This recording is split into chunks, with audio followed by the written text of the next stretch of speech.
사랑하며 축복합니다. 정말 이런 코로나 위기가 있는데 함께 예배드릴 수 있는 영광은 아마 다른 때하고 비교할 수 없을 것 같습니다. 여러분 다시 한번 건강 가운데 있기를 주의 이름으로 구합니다. 미국의 어느 교회에서 예배당을 새로 마련했습니다. 이제 옮겨와서 산 건물이 술집이 운영되었던 그런 건물이었습니다.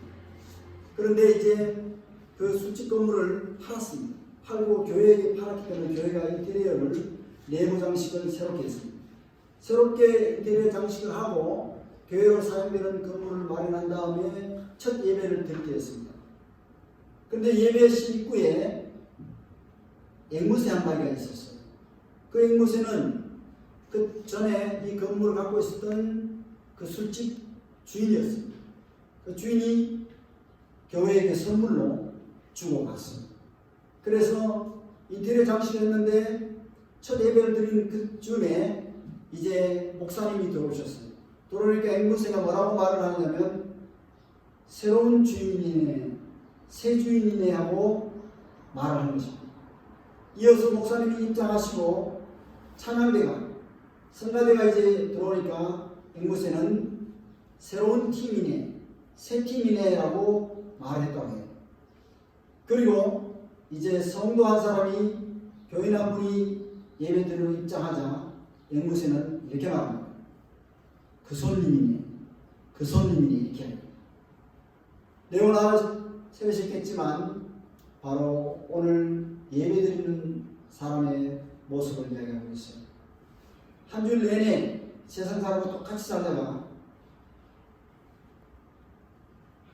주일이라고 해서 예배드리러 오는데 세상 때를 벗지 못했다는 것입니다.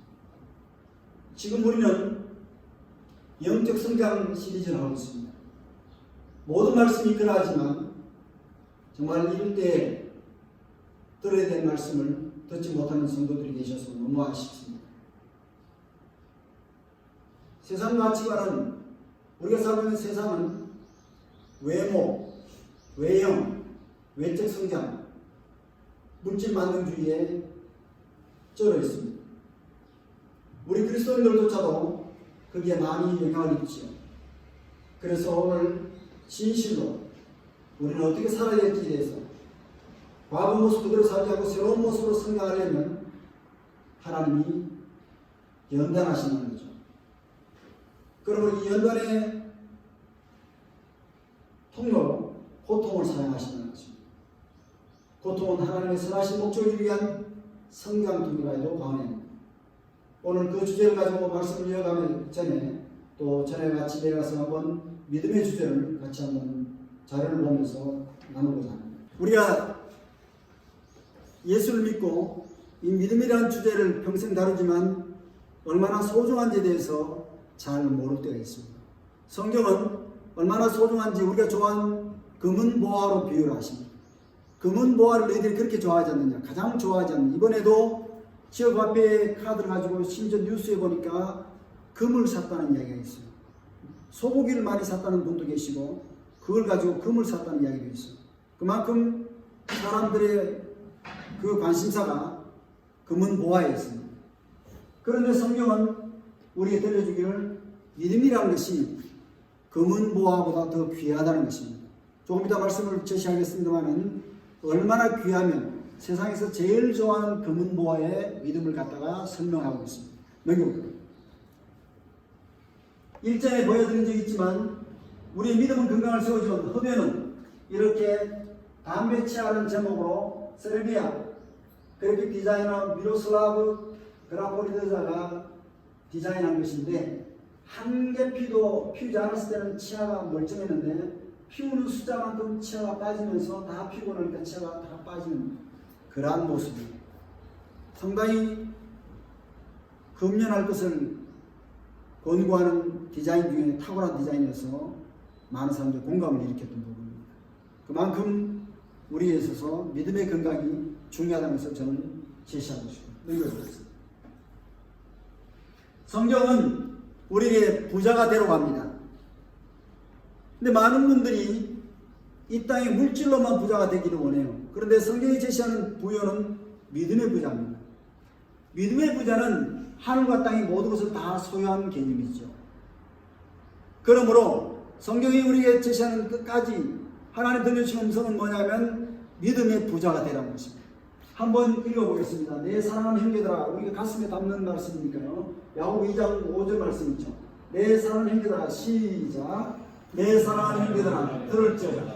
하나님이 세상에서 가난한 자를 택하사 믿음에 부유하게 하시고 또 자기를 사랑하는 자들에게 약속하신 나를 상속으로 받게 하지 아니하시느냐. 믿음에 부유한 사람이 하늘나라를 상속한다는 것입니다.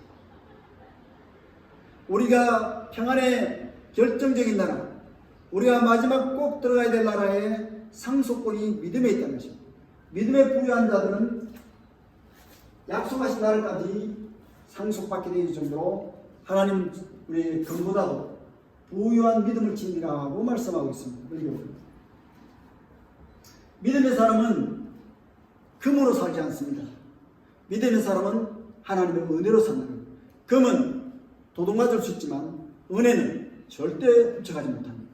하나님이 지켜주시죠. 히브리서 11장 6절 말씀 보면 믿음이 없이는 하나님을 기쁘시게 하지 못하나니 하나님께 나아가는 자는 반드시 하나님이 살아계신 것, 계신 것과 또한 그가 자기를 찾는 자들에게 하나님은 반드시 땅에 썩어지는 상이 아니라 썩지 아니하는 상 주시는 분이심을 믿으라는 것입니다. 하나님의 살아계심은 또한 나에게 상을 주시는 분이심을 기억하라는 것입니다. 이것이 바로 믿음의 사람은 은혜로 산다는 것을 말씀해 주고 있습니다. 읽어볼까요? 믿음의 성장을 도모해야 됩니다.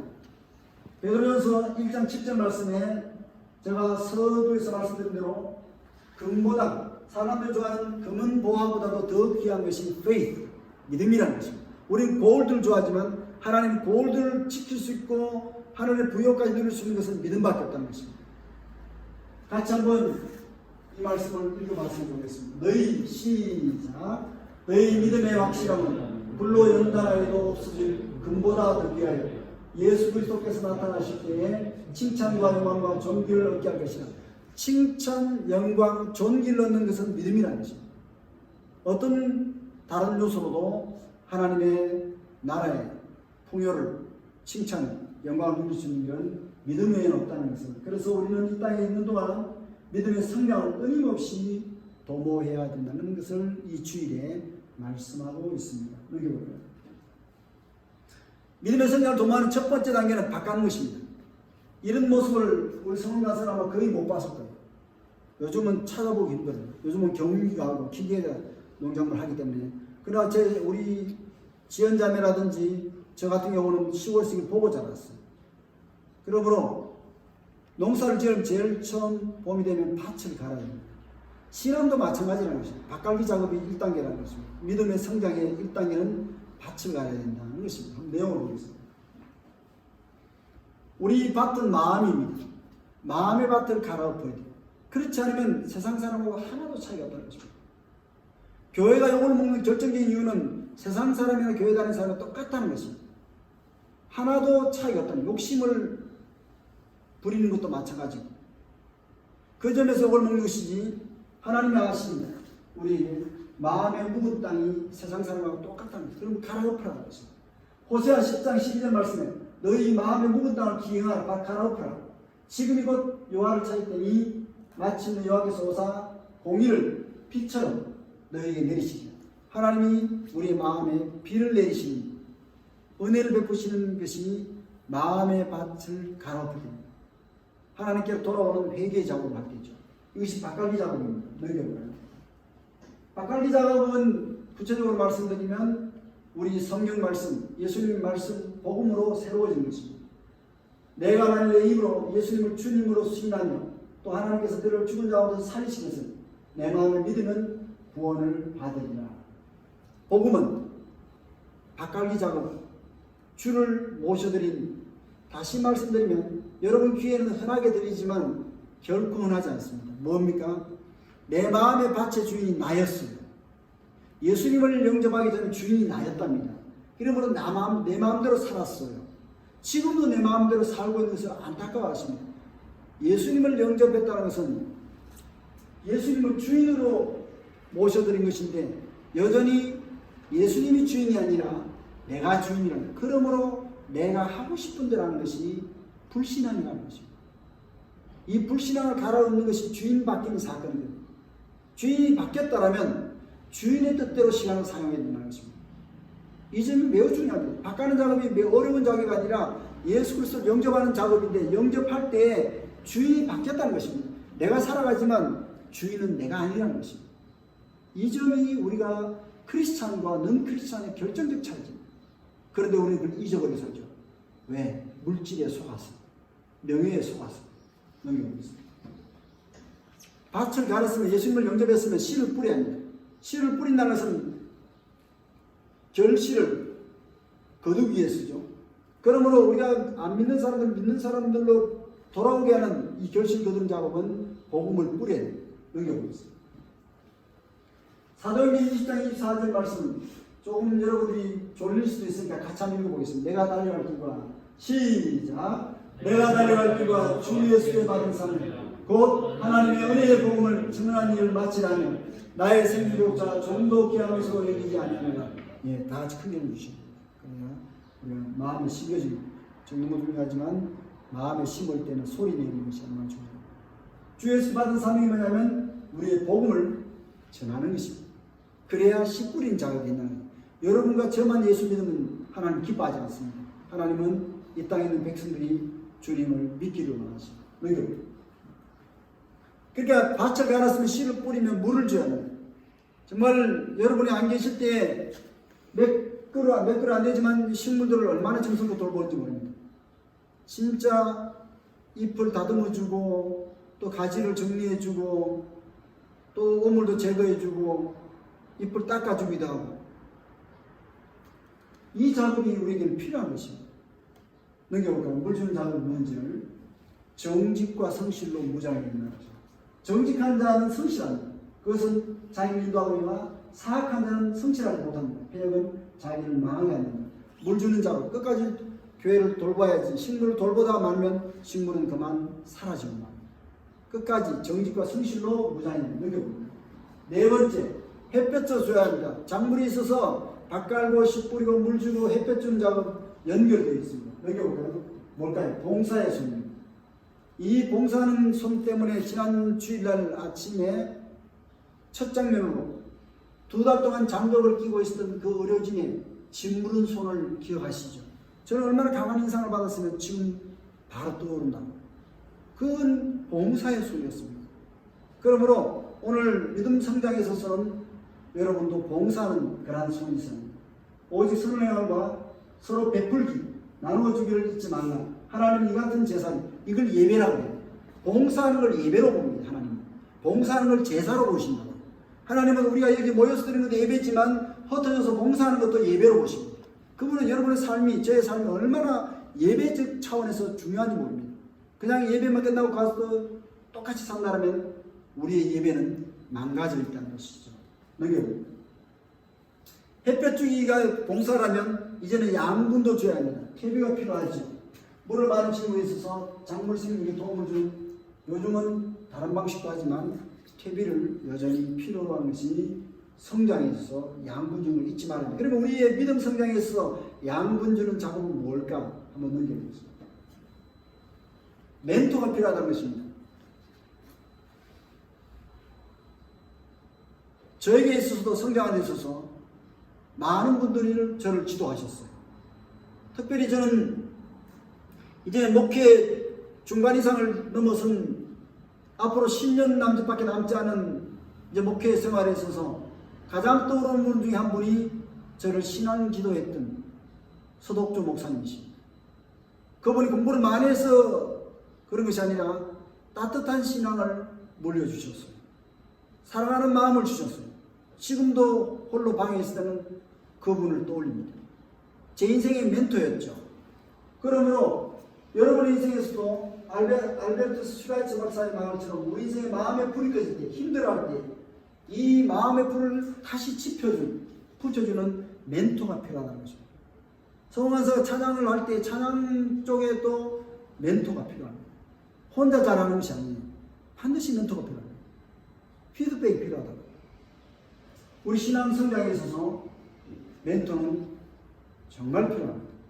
여러분의 교회 목회자 많이 배워서 중요한 것이 아니라 여러분이 기도할 때 잘 따르시면 여러분 생애 잊지 못한 그런 방식이 될 것입니다. 능력이 있습니다. 인생의 멘토를 만나자. 고린도서 4장 15절에서 멘토를 뭐라고 성경에서 단어를 붙이면 father, 아버지라고 합니다. 티처는 많습니다. 학원 선생님들 많아요. 그런데 진짜 멘토 선생은 father라고 합니다. 아버지라고 합니다. 그래서 바울은 말합니다. 그리스도 안에서 일반 티처, 선생님들은 많으나 아버지, father는 많지 않냐는 멘토는 그였다는 것입니다. 그리스도예수 안에서 내가 보험으로서 너희를 아는 나는 너희의 진정한 멘토라는 것입니다. 아버지라는 것입니다. 영적인 아버지라는 것입니다. 하나님 아버지도 계시지만 하나님 아버지가 멘토로 붙이신 사람을 영적인 아버지라고 합니다. 그러므로 멘토 역할을 하는 분은 아버지 역할을 갖다는 것을 말씀하고 있습니다. 멘토가 필요하다는 능력을 있습니다. 그러면 지나다 보면 성장하다 보면 제가 시골에 우리 친구도 마찬가지지만 그 벌초를 많이 갑니다. 1년에 몇 번씩 가죠. 가는데 가면 원치도 않는 잡초가 무덤을 뒤덮고 있어요. 얼마나 억센지 그걸 해주신 분 말씀이 뭐냐면 약을 뿌리야 돼요. 농약을 뿌리지 않으면 이게 뿌리가 죽질 않아요. 그 정도로 잡초 제거는 결정적으로 필요합니다.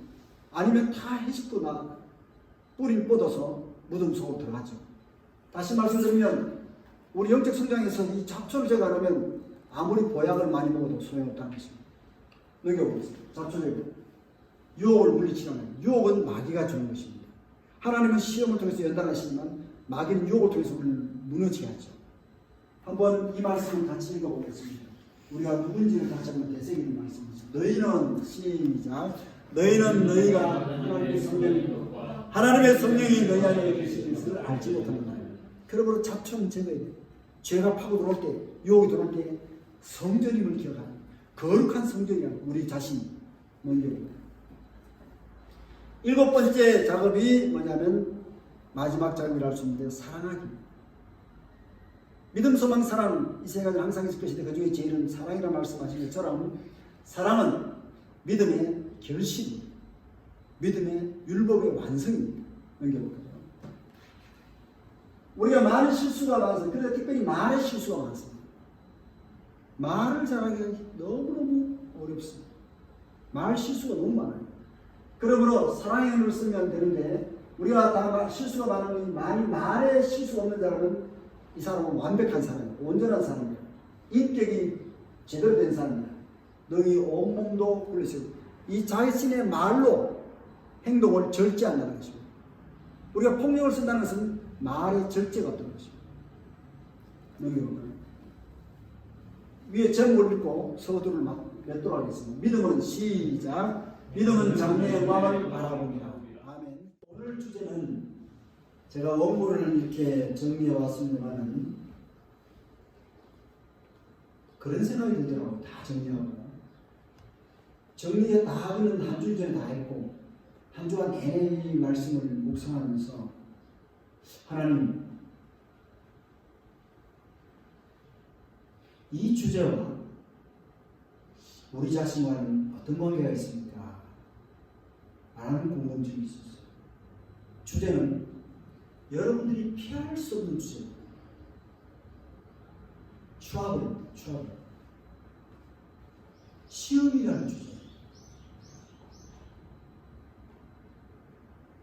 단 하루도 크고 작은 차이는 있을지언정 시험에 들지 않는 날은 없습니다. 그것이 여러분의 친구일 수도 있고 심지어 부모님일 수도 있고 심지어 가족일 수도 있습니다. 학교 친구일 수도 있고 또 직장 동료일 수도 있고 교회 멤버일 수도 있습니다. 아니 사람이 아닐 수도 있습니다. 돈일 수도 있습니다. 아니 다른 그 무엇일 수도 있습니다. 이것은 개인을 넘어서 공동체와 사회와 민족 간에 시험이라는 단어는 떠나지 않습니다. 시험, 그 정체는 뭘까요? 그것이 존재하는 이유는 뭘까요? 성경은 단호히 말씀합니다. 첫 번째로 시험이라는 것은 과정이라는 것입니다. 무엇을 위한 과정입니까? 연단하는 과정이라는 것입니다. 뭘 이루기 위해서 연단하는 과정입니까? 오늘 성경이 우리에게 말씀하신 시험은 바로 하나님이 계획하신 바가 있는 연단의 과정이라는 것입니다. 시험은 무엇을 이루기 위한 연단의 과정인 것입니다. 그리스도를 담도록 하는 하나님의 계획이 담긴 연단의 과정이 시험이라는 것입니다. 그러므로 이 땅을 떠나는 것까지 태어나는 순간부터 어머니의 자궁으로부터 태어나는 순간부터 무덤에 이르기까지 한순간도 놓치지 않고 따라붙는 것이 있다면 시험이라는 것입니다. 여러분에게 지금 드릴 내용은 너무 많지만 천천히 하십시오. 생각 좀 해보십시오. 오늘 주제 정말 여러분 지금 시험 중에 계시나요? 오늘 말씀 평생 적용될 하나님의 말씀 주목하시고 시험은 성장을 위한 것이기 때문에 시험은 그리스도 담도록 하는 연단의 과정이기 때문에 고통이 수반되는 사실입니다. 시험은 그리스도를 담도록 하는 영적 성장의 고통이라는 것입니다. 베드로전서 5장 8절 말씀은 우리가 왜 시험을 당하는지에 대해서 실마리를 제시하고 있습니다. 외부적 사건을 이야기하고 있습니다. 시험이 바깥으로부터 밀려오는데 그 배후 조동자가 있다는 것입니다. 5장 8절 말씀 근신하라 깨어라 너희 내적 누구가? 마귀가 The devil 마귀가 우는 사자같이 두루 어슬렁거리며 다니면서 그냥 다니는 것이 아니라 유혹을 비오듯이 뿌리면서 앨범방이다, 노래방이다, 각양방들을 뿌리면서 각양 앱들을 뿌리면서 두루 유혹을 뿌리고 다니면서 뭐하는 자를 찾는다? 씹어먹을 자, 삼킬 자를 찾는다는 것이 제시였습니다. 한순간도 빼지 않고 여러분의 삶의 현장이 전쟁터인데 이 전쟁터는 빈터가 아니고 마귀가 어슬렁거리면서 유혹을 뿌리면서 돈이 필요한 자에게 돈으로 유혹하면서 권력이 필요한 자에게 권력으로 유혹하면서 가장 유혹거리로 삼킬 자를 찾는다는 것입니다. 이것이 시험이 찾아오는 첫 번째 이유라면 두 번째 외부적 사건 말고 내면적 사건이 있습니다. 내면적으로는 아담 이래로 우리가 타락한 이래로 갖고 있는 DNA가 있는데 유전자가 있는데 죄성이라는 것입니다. 죄 짓는 것이 너무 자연스럽다는 것입니다. 그러므로 성경은 세 가지 분류로 말씀합니다. 어슬렁거리는 찾아낸 마귀가 있는 이 배우조자명계가 있는가 하면 내면을 보니까 육신의 정욕이 있고 안목의 정욕이 있고 이생의 자랑이 있다는 것입니다. 한마디로 죄성입니다. 죄가 여기서 우글우글거리고 있다는 것입니다. 목사라고 타이틀 쓰고 있지만 거룩한 채 하지 말라는 것입니다. 목사 속에도 끊임없는 정욕이 끌어오고 있다는 것입니다. 이 사실을 기억하는 것입니다. 시험이 왜 찾아온다? 배우 조종자가 움직이는 자가 있고 움직이는 자가 있는가 하면 또 내 안에 내면적으로 죄성이 있다는 것입니다. 이래서 시험이 찾아오는데 하나님께서는 이 시험을 통해서 악을 선으로 바꾸시는 목적을 주고 있다는 것입니다.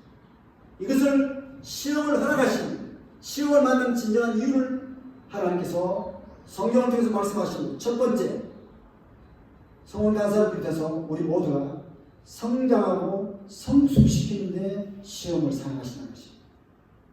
오늘 야고보서 1장 2절 말씀에 너희가 시험을 만나거든 여러 가지 시험을 당하거든 considering 여기라는 것입니다. 뭐로 여기라는 것입니다. pure joy 기쁨으로 여기라는 것입니다. 온전한 기쁨으로. 여러분 문제가 있는데 시험을 당하는데 이걸 기뻐 여기라니 도대체 참으로 이해가 잘 되지 않습니다. 그래서 성경 단호히 말씀하세요. 하나님이 시험을 컨트롤하고 계시니 시험을 기쁘게 여기라는 것입니다. 목적이 있다는 것입니다. 그 4절 말씀입니다. 너희 믿음의 시련이 인내를 만들어낼 것인데 이 인내를 온전히 이루라는 그러시면서 너희로 온전하고 구비하여 조금도 부족함이 없게 한다는 말씀하고 계신데 이 말씀은 이미 말씀드린 대로 mature 온전이라는 말이 성숙이라는 말로 여기서는 담고 있습니다. 온전이라고 두 번이나 강조하시면서 하나님은 우리가 당하는 시험을 통해서 우리를 성숙케 하신다는 목적을 가지고 계시다는 것입니다. 시험을 버리지 않으시고 하나님께서는 우리 자신 영적으로 성장하는 성숙한 사람대로 이끄신다는 사실입니다. 이 부분을 말씀하시면서 바울 사도는 갈라디아서 4장 19절 말씀에 우리가 성숙하려면 이렇게 말씀하고 있습니다. 같은 차원을 다른 표현으로 하고 있습니다. 갈라디아서 4장 19절 말씀 보면 하나님이 우리가 시험을 당하는 것을 통해서 성장시키시는데 성숙시키시는데 바울은 이렇게 말합니다. 나의 자녀들아 너희 속에 그리스도의 모습 그리스도의 형상을 이루기까지. 다시 말씀드리면 하나님께서는 우리가 당하는 시험을 통해서 성장 성숙시킬 뿐만 아니라 그리스도의 모습이 우리 내면에 형성되게 하신다는 것입니다. 그리스도의 형상을 이룬다는 것입니다. 말씀드렸죠. 믿음 성장 도모하는 첫 번째 원리로 밭을 갈아엎으라고 했죠. 밭을 갈아엎는 사건은 주인이 바뀌는 사건이라고 말씀드렸습니다. 그러므로 그리스도의 모습이 형성된다는 것은 주인이 바뀐 모습이 이 안에서 자라고 있는지 보고 있는 것입니다. 주인이 바뀌었다면 보여달라는 것입니다. 그리스도의 모습이 형성되게 하라는 것입니다. 이것이 우리가 시험을 당하는 것을 통해서 허락되어지는 두 번째 목적이라는 것입니다. 다시 말씀드리면 금은보화를 좋아하는데 금은보화 그냥 금은보화 되는 것이 아니에요. 산에서 캐내오면 재래를 통해서 불 속에서 녹여냅니다. 불 속에 녹여내면서 불순물을 빼내고 정말 금이 나와요. 그러면 그 어떤 모습인지 아세요? 세공인들이 금을 손에 쥐면 이 재련된 정화된 불 속에서 연단된 금은 세공한 그 사람의 얼굴이 금에 비친다는 것입니다. 재련한 그 세공인의 얼굴이 금에 비친다는 것입니다. 금은보화에 비친다는 것입니다. 마찬가지로 우리가 시험이라는 불 속에서 연단되어지면 시험이라는 불 속에서 우리가 연단되어지면 그리스도의 얼굴이 그리스도의 모습이 그리스도의 인격이 우리 가슴에 우리의 삶 속에 보인다는 것입니다. 이것이 시험을 통과하는 하나님의 허락하시는 목적이라는 것입니다. 사랑하는 여러분, 진실로 시험이 얼마나 힘듭니까? 그런데 시험의 특성을 아셔야 됩니다. 시험의 목적을 아셨다면 시험의 특성은 안성맞춤이라는 것입니다. 여기 계신 형제 자매들과 제가 당하는 시험은 모양이 다릅니다. 각자에게 안성맞춤식 시험이라 똑같은 시험이 주어지지 않습니다. 시험의 난이도도 다릅니다. 시험의 종류도 조금씩 달라요. 모습도 조금 달라요. 다시 말씀드리면 시험이 하나님 우리에게 허락하신 시험은 맞춤형 시험이라는 것입니다. 이걸 고린도서 10장 13절 말씀에는 각 사람이 감당할 시험 받기는 너희가 당할 것이 없나니 오직 하나님은 믿부사 신실하사 너희가 감당하지 못할 시험당을 허락하지 아니하시고 시험당할지언정 또한 피할 길을 내사 너희는 능히 감당하게 하시느니라고 말씀하고 있습니다. 다시 말씀드리면 저와 여러분에게 허락된 시험들은 너희 감당할 시험이라는 것입니다. 맞춤형 시험을 주신다는 것입니다. 그것을 고린도후서 12장 7절 말씀에서 바울은 자신에게 주어진 맞춤형 안성맞춤형 시험을 뭐라고 말씀하시냐면 내 육체의 가시를 박으셨다. 내 육체의 가시를 박으셨다. 그렇게 말합니다. 그 가시가 뭔지에 대해서는 학자들 연구했는데 눈에 안질이었다. 간질병이었다. 여러 가지가 돼요. 뭔지는 밝히지 않고 있어요. 근데 분명히 육체에 질병이 있었다는 거죠. 바울이 감당할 만한 우리 같으면 힘들어서 못 견뎠을 텐데 바울에게는 감당할 만한 시험이라는 것입니다. 하나님이 내게 주신 안성맞춤형 시험이 있는데 이름하여 육체의 가시, 육체의 질병을 주셨다라고 말하고 있습니다. 그러면 바울에게는 왜 하나님이 안성맞춤형 시험으로 육체의 질병을 주셨을까? 간질인지 눈의 안질인지는 모르겠지만 견디기 힘들 정도의 시험이었는데 주셨습니다. 그는 이렇게 말하고 있습니다. 그것을 허락하시니 나를 쳐서 질병을 통해서 나를 쳐서 너무 자만하지 않도록, 너무 교만하지 않도록 하셨다는 것입니다. 왜 교만했을까요? 할 수 있을까요? 여러분, 우리하고는 게임이 안 달라요. 우리하고는 게임이 안 될 정도로 바울은 천상 3천층까지 올라갔습니다. 하나님이 그에게 우리가 볼 수 없었던 천상의 비밀들을 많이 보여주셨어요. 그러니 땅에 있는 어떤 존재도 부럽지 않은 것입니다. 그가 말할 일을 말할 수 없다. 너무 많이 보여주셨어요. 그러면 하나님께서는 그냥 두면 그 안에 죄성이 있으므로 자랑할 것 같으니까 육체의 가시를 박음으로써 안성맞춤형 시험을 통해서 바울을 겸손케 했다는 것입니다. 고린도후서 12장 10절에 이르면 그는 또 이렇게 말합니다. 내가 그리스도에요 각양 시험들, 약한 시험, 능욕, 궁핍, 박해, 권고를 당했는데 그걸 기뻐했다는 것입니다. 다시 말씀드리면 하나님께서 너무 교만하지 않도록 하실 뿐만 아니라 내가 그 시험들을 기뻐하도록 하셨는데 기뻐하시도록 한다는 말씀은 무슨 말씀이냐면 하나님 주신 모든 것들이 만족할 만한 것이다.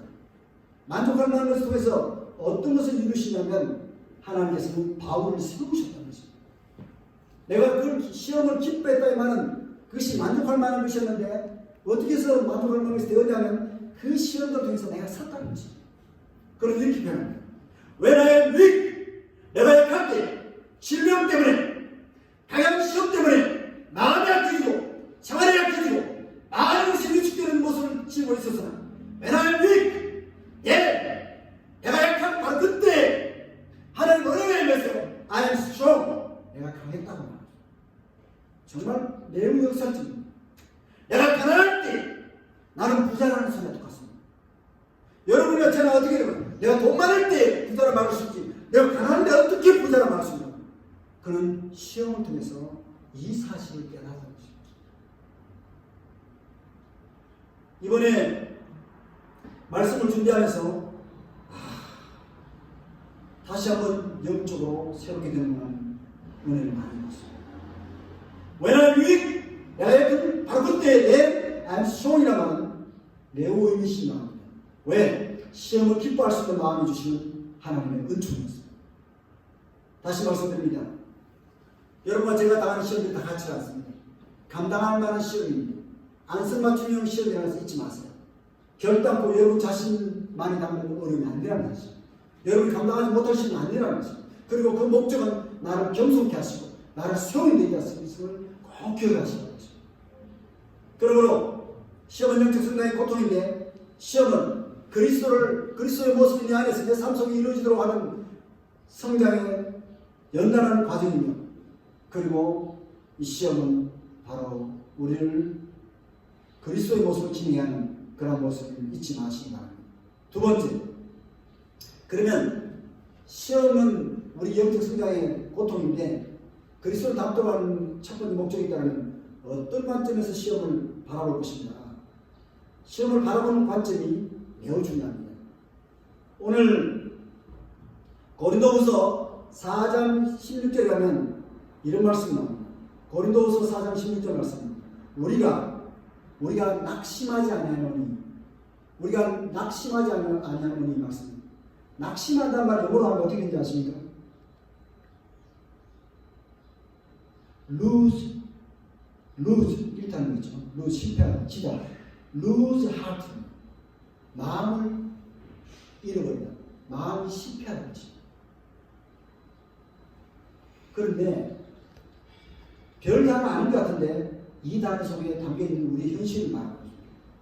우리가 낙심하지 않는다 말은 낙심하는 일이 많다는 것입니다. 우리가 낙심하지 않는다 말은 낙심하는 일이 너무 많다는 것입니다.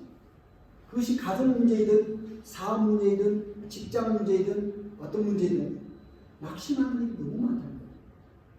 그러면 바울이 낙심하지 아니하노니 이 말은 낙심하는 일이 지쳐 늘려 있는데 왜 낙심할까요? 왜 사람들이 낙심할까요? 보는 눈이 다르다는 것입니다. 낙심할 수밖에 없는 눈이 있다는 것입니다. 저에게 날마다 상담하는 분이 한 분이 오셨으면 좋을 뻔했는데 참 안타까워요. 그 눈을 바꾸지 않는 한 절대 응답받지 못합니다.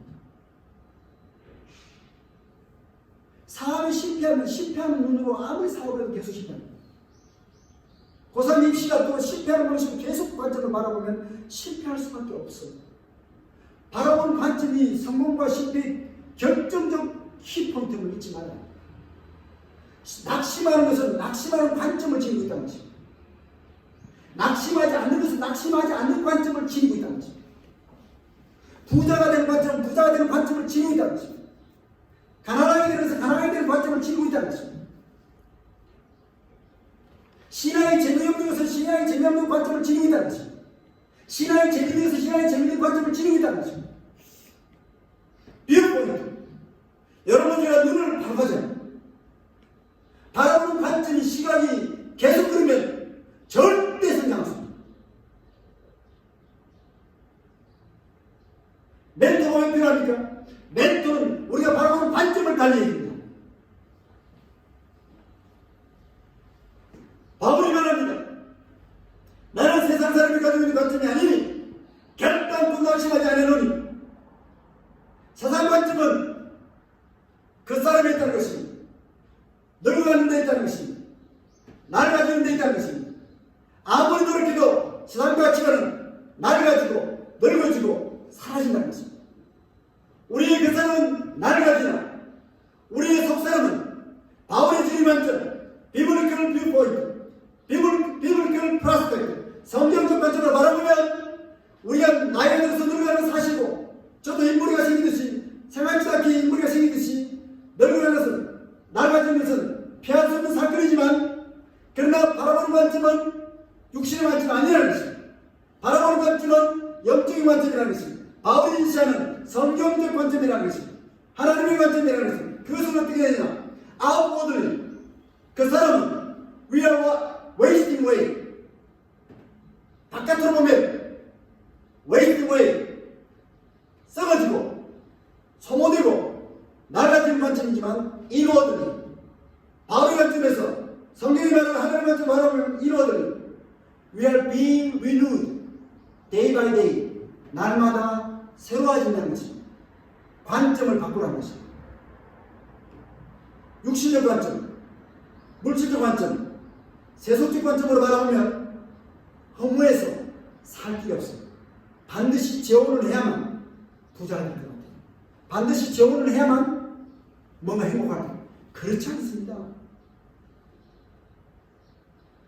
관점이 바뀌어야 초혼이든 재혼이든 행복한 것입니다. 관점이 바뀌어야 여러분의 키가 작든 크든 행복한 것입니다. 바울은 말합니다.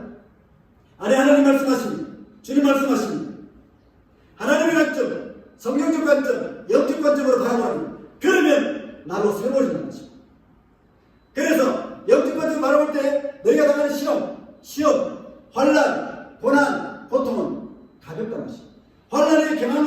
환난이 경한 것이 가벼운 것이 환난이 시험이 라이트급이라는 것입니다. 그럼 헤비급이 있습니다. 헤비급은 뭘까요? 바로 고린도후서 4장 17절 말씀에 시험이 라이트급이라면 본토에서는 가벼운 급수에 해당된다 하면 헤비급이 있는데 헤비급이 뭐냐면 글로리, 이터널 글로리, 영원한 영광이라는 것입니다. 그러면 게임이 안 된다는 것입니다. 시험 당하는 것 때문에 너무 힘든다고 그러죠. 누릴 영광을 생각하면 그 라이트급입니다. 영광은 헤비급이라는 것입니다. 그래서 세상적 관점은 잠깐이지만 하나님 관점에서는 보이지 않는 것은 이터널, 영원함이라는 말씀을 하고 있습니다. 다시 말씀드립니다. 우리가 바라보는 관점을, 시험을 바라보는 관점을 바꾸셔야 합니다. 하나님의 관점에서 봐시고 하나님께서는 우리에게 영광의 해비격을 준비하고 계신다는 것입니다. 지금 잠시 당하는 환란은 하나님 허락하신 바대로 하나님 뜻을 이루고자 하니 가벼운 것이지만 이제 그것을 겪고 나면 통과하고 나면 영광이 영원한 영광에 중한 것이 기다린다는 것입니다. 이것을 가지고 야고보서에서는 1장 오늘 읽으신 말씀 2절 3절에 보면 너희가 시험을 당하거든 온전히 기쁘게 여기라 하시면서 너희 믿음의 시련이 너희 믿음의 시험이 인내를 만드는 줄 압니다 말씀하고 있습니다. 다시 말씀드리면 믿음의 시련은 아는 것이 있습니다. 우리가 잘 될 것을 안다는 것입니다. 우리가 복받을 것을 안다는 것입니다. 그러므로 신앙적인 전망을 지니라는 것입니다. 하나님의 관점, 믿음적 관점을 지니라는 것입니다. 그러면 이 하나님의 관점, 영원한 관점을 지니는 사람의 태도는 어떨까요? 이 전망이 태도로 연결된다는 것입니다. 어떤 태도일까요? 바로 옥토와 같다는 것입니다. 여러분 그 씨 뿌린 비유에 보면 4가지 종류의 밭이 나와요. 하나는 길가밭, 돌밭, 가시떨기밭. 이 농사가 안 돼요. 길가밭이나 돌밭이나 가시떨기에는 씨를 뿌려봐야 씨들이 풍성히 맺지 못합니다. 그런데 뿌린 대로 30배, 60배, 100배 거두는 열매가 있는 땅이 있어요. 그 땅을 옥토라고 합니다. 기름진 땅이라고 합니다. 그런데 기름진 땅의 특징은 성경 마가복음 4장 20절에서는 뭐라고 말씀하지 아세요? 씨를 뿌리면 말씀을 듣고 받아. 말씀을 듣고 받아. 말씀을 듣고 받아. 받는다는 것입니다. 씨를 토해내는 것이 아니고 그 말씀의 씨앗을 가슴으로 받는다는 것입니다. 바로 여러분의 믿음의 전망이 있다면 말씀을 가슴으로 흡수한다는 것입니다. 그러면 결실이 넘친다는 것입니다. 오늘 여러분의 신앙이 옥토와 같으니 다시 축복합니다. 이제 마지막으로 정리합니다. 하나님께서는 시험을 통해서 그리스도의 모습을 이루어가시면서 우리가 성경적 관점으로 계속적으로 시험을 바라보기를 원하시면서 이제 마지막으로 이 시험은 데이 바이 데이 날마다 하나님을 새롭게 경험하는 그러한 목적을 지니고 있다는 것입니다. 오늘 야고보서 1장 9절, 10절, 11절 말씀을 보면 이런 말씀이 나옵니다. 나중 형제, 여기 성경에서 나중 형제란 말은 가난한 사람을 말합니다. 나가 있다는 것은 가난한 사람을 말합니다. 왜냐하면 그 다음 말에 부한자라는 말이 나오기 때문에 대꾸가 되죠. 가난한 사람은 자기의 높음을 자랑하고 무슨 말씀입니까? 가난한 것 때문에 시험 들지 말라는 것입니다. 하나님이 높이신다는 것입니다. 부한 사람은 또 교만하지 말라는 것입니다. 자기의 낮아짐을 자랑하지 하나님 낮추신다는 것입니다. 우리 교회 화분 중에 꽃이 있는 화분 저 유일하게 사용하는 한 그릇인데 여러분들은 잘 보지 못하셨겠지만 저는 매일같이 교회에 오기 때문에 꽃잎이 하나씩 떨어지는 걸 봅니다. 저렇게 아름다운 꽃도 떨어진 꽃잎은 말라 있어요. 시들어 있습니다. 색상이 바래 있어요. 부한자가 그와 같다. 아무리 부함을 자랑하더라도 하나님이 한번 떨어뜨리시면 꽃잎이 떨어진 것 같다. 불의 꽃과 같다. 쇠잔하리라고 말씀합니다. 다시 말씀드리면 가난하다고 우울해하지 말고 부하다고 자랑하지 말라는 것입니다. 가난한 사람이든 부한 사람이든 하나님의 손 안에 있다는 것입니다. 다시 말씀드리면 우리의 진정한 피난처, 우리의 진정한 안전한 장소는 하나님 품이라는 것입니다. 다시 말씀드리면 하나님을 날마다 경험하는 것입니다. 그래서 오늘 본문 1장 10절 마지막 절 말씀 보면 시험을 잘 견디는 자는 참는 자는 복이 있다 말씀합니다. 왜 그런지 아세요? 생명의 면류관을 얻을 것이라고 했습니다. 가난하게 살았든 부하게 살았든 하나님의 말씀대로 이 시험의 관점을 성경적 관점을 바라보면서 그리스도의 모습을 닮아가면서 이 수용한 사람의 가슴은 결국 하나님 안겨주시는 상급이 있는데 하나님을 경험하면서 상급이 있는데 생명의 면류관을 얻는 거죠. 그럼 생명의 면류관이 뭘까? 하늘나라에 가서 물론 맞습니다. 하늘나라에 가서 받는 것도 맞지만 이 땅에서 받는 것이 있다는 것입니다. 하나님을 경험함으로써 넘치는 역동적인 정말 꿈이 넘치는 소망이 넘치는 인생을 하나님이 되도록 이끌어 가신다는 것입니다. 그래서 하늘에서만 부여한 것이 아니라 땅에서도 믿음 생활하는 데 있어서 정말 하나님께서 베풀으시는 은혜를 입어서 날마다 그 어느 때보다도 생명력 넘치는 인생을 꾸려간다는 것입니다.